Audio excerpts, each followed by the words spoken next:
So you saw him on the... You saw him... To be truthful, the two dogs, they went into the bunker. I thought, well, they're sniffing about that. And I went over there, and there Paul was, bound and gagged, in the sand, in the bunker. And then what happened? Well, then he was coming round, because I think he had a bit of a night the night before, so I tapped him on the cheeks gently like that, and when I was tapping the cheeks and I'd undone the stringy thing and string around your ankles, you were really relieved, came round, didn't you? And I took you back home to Anne for a cup of tea, a cup of bit of toast, and the dogs were very pleased to have found him. He'd been there all night. What was this? Was this some sort of prank? I mean, was it a stag do or something? Well, I didn't want to be too nosy about it. I wanted to look after him, get on the phone to his friend, have them collected and off the bloody premises.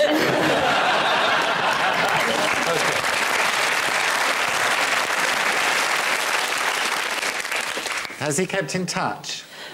We have, really, haven't we? Because we found that your wife was quite friendly with one of my daughters, I think. I remember we haven't seen enough of each other, actually.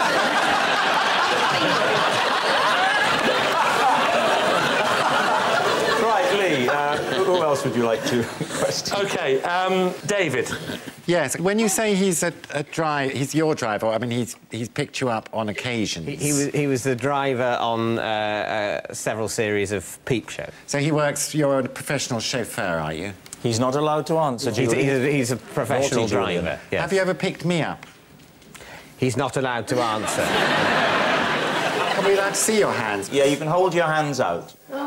Oh, you could hold a pint of lager. What nonsense. What's wrong with those? I've got tiny hands. Have you? Yeah, probably smaller You're my than his. kind of lady. Oh,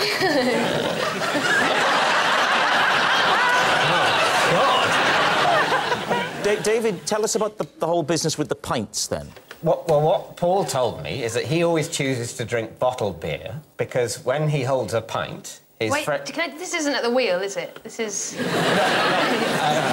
but on a night out, he chooses to drink bottled beer rather than pints because he gets laughed at for holding a pint glass because he sort of has to use two hands. You weren't that small. Are you sure they're not serving it in buckets? Maybe there's some course you could go on to make your hands bigger. Should speak to Ronnie about that. Now, what about Sarah, Lee? OK, so how old were you? It was only a couple of months ago. Are you a regular in his shop? Yeah, I buy a lot of chocolate. And what happened while you were in charge? Well, you know, I was trying to shut one of the windows because it was quite cold, and that you had, like, quite high ceilings. You know those sticks that have got the hook on the end that you can shut a window, and it sort of went through the window. What's the shop called? Paul's. It's called Paul's, is it? Yeah. Just Paul's? Yeah. Not Paul's shop? No. Well, Paul's. it's obviously a shop. To be fair, Marks and Spencer's... What about this boy who got his head stuck I forgot about in a box of crisps? Well, How did that come about? It was at the end of the school time, sort of 4 o'clock, and there was a rush of little kids, and one of them just wanted to get himself some crisps out the box, and it was the last one, and he got his head stuck in because he sort of went in. The cardboard boxes with all the crisps in the hole? Hole. Yeah, he couldn't quite reach, so he went put in his head in first. And it was stuck? Yeah. And you couldn't think of any way to unstick him? Well, I don't really do kids. The crisp box thing doesn't ring true. They're not that big, are they? You have to put your head in. If it was a little boy, you know, he hasn't got a head, no offence, the size of yours. His arms are of reasonable length, presumably. Yeah, that's a good point. We need a guess from you, Lee. Is Paul Ronnie's bunker buddy, David's tiny-handed driver, or Sarah's unfortunate newsagent? He does look like a driver. Can I have a look at the back of your head? Back of his head? Yeah. Do you recognise the back of his head, Julian?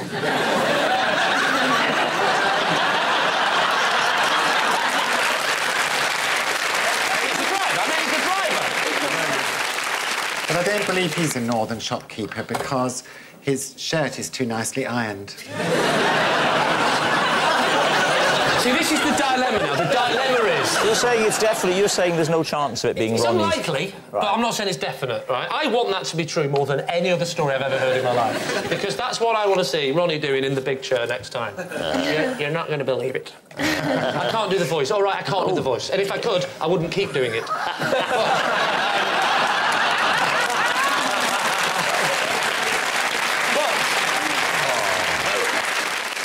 you do an impression of Rob? No. I've never felt the need to do an impression of Rob. No.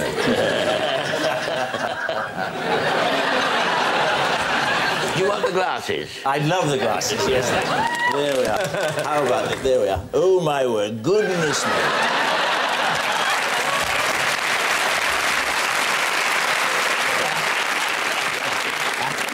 And in a packed programme tonight. Good Lord, you get vertigo in those. Oh, God. Nobody without these, you know. God. So, what are you going to go for? I don't know. What do you think? I think it's the driver. You think it's David's driver? Holly? Yeah, I think it's David's driver. I think it might be Sarah because she looks like the kind of person that could break a window and almost kill a small boy in 10 minutes. I'm going to overrule my team and say it's Sarah. Oh, bold. OK, you're saying that it's Sarah and the newsagent. OK. Paul, would you please reveal your true identity? I'm Paul, I'm David's driver, and I don't think time's got the answer small.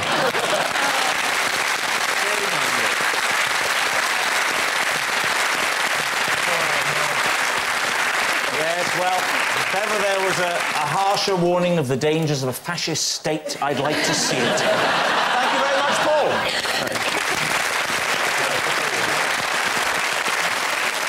So, at the end of that round, David's team have 2 points and Lee's team have 4. Which brings us to our final round, Quickfire Lies, in which our panellists lie not only through their teeth but also against the clock. Again, they don't know whether they're about to read out a true fact about themselves or a made-up lie that they've never seen before. David's team are currently behind, so they need to catch up. And we will start with... it's David. As a child, I used to play board games against a bucket with a face painted on it.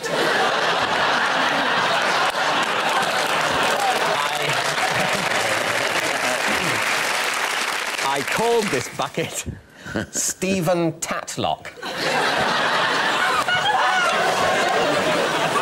Wow, what games did you play? Monopoly. I played a game called Diplomacy. And even then, you were thinking of becoming a politician. Yeah. Even then, I'm not a politician. Why Stephen Tatlock? Well, it was basically named after a friend of mine. Who was... Why did you play with Stephen Tatlock? He had no hands. Stephen Tatlock wasn't always there. But after I painted the face on the bucket, he was. Did you paint the face on the bucket? I think my dad painted the face. Your dad was involved in this sad story? You've decided you haven't got any friends, but lucky day for you is this is Stephen Tatlock. What can I say? My father saw me talking to a bucket and decided to accept that side of my nature.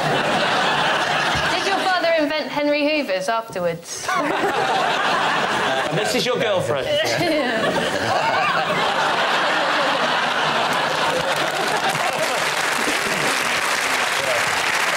So if you were playing Monopoly, you'd have your go, and then you'd run round and pretend to be Stephen, would you? I wouldn't pretend to be Stephen, but I found I had to roll for Stephen. And Stephen would need help moving his... Did Stephen ever win? Yes. What do you think, Lee? Is he telling the truth? What do you think? I don't know many people who have an imaginary friend with a surname. He's one of the few. Did you call him Stephen Tatlock or Stephen? Did you say, it's your turn, Stephen Tatlock? You must do it quickly, or otherwise you'll go the way of the other buckets. Usually I'd call him Stephen. Oh, you were quite friendly then. Yeah. Did Stephen Tatlock know there was an imposter? Imposter? I call it the imposter. No, I never mentioned Stephen Tatlock to Stephen Tatlock. Did you ever mention the real Stephen Tatlock to the bucket? I think probably not. No, I think that would have been... They were blissfully unaware of each other's presence. Sort of been playing with levels of reality. I don't want you to think that I felt I was in any way being unfaithful to the real Stephen. Oh, yeah. I'm not picturing this as some sort of romantic film. I can't imagine the real Stephen Tatlock walking in on the game and you go, Stephen!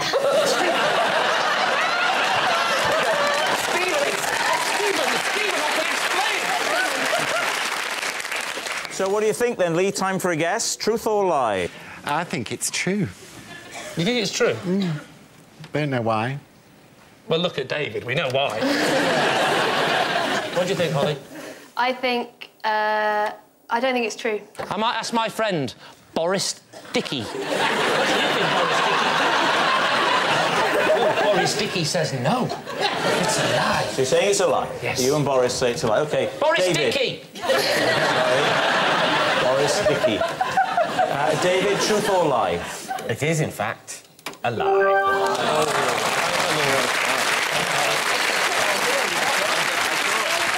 Yes, it was a lie. When David was a child, he didn't play board games against a bucket that he called Stephen Tatlock. Next, it's Ronnie. Oh, my goodness me.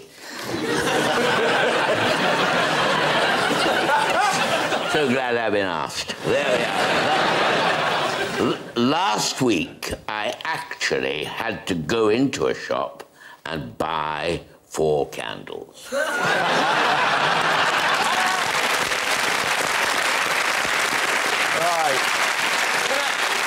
Can I just check, Ronnie? When you say 4 candles, did you mean 4 candles or fork handles? You can have that one if you like. So I went in to buy 4 candles.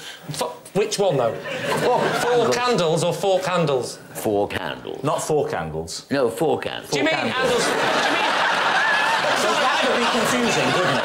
Can I just say, can you please let me have my childhood dream? Can I please say to Ronnie Corbett, do you mean handles for forks? No, 4 candles. 4 candles.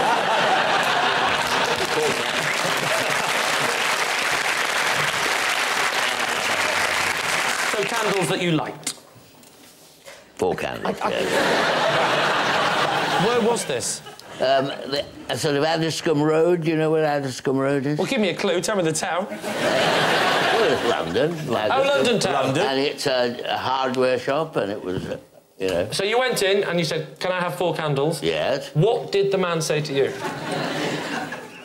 He came back with 4 candles. Now, this is where it gets interesting. When he came back with the 4 candles, were they 4 candles or were they handles for forks? There were 4 candles. Lee, is it truth or is it a lie? Tell me now. Oh, it's just... I want this to be true more than anything I've ever heard in my life. What do you think, Julian? Well, it's a legend, so it must be true. Do you think it's true? Holly? I think it's true. I want it to be true. I want it to be true. Ronnie, is it the truth or were you telling a lie? Well, I wanted it to be true, but I'm afraid it's... Oh, it was a lie. Yes, last week, Ronnie didn't have to go into a shop and buy 4 candles. When you say 4 candles... It's a lie, although Ronnie does love shopping. As if he's good, he gets to ride in the trolley. And that buzzer signals time is up, and it's the end of the show, and I can reveal that, good Lord, Lee has romped home to victory by 8 points to 4. Well done, team.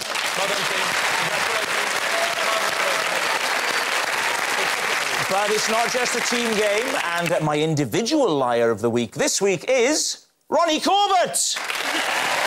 Thank you very much.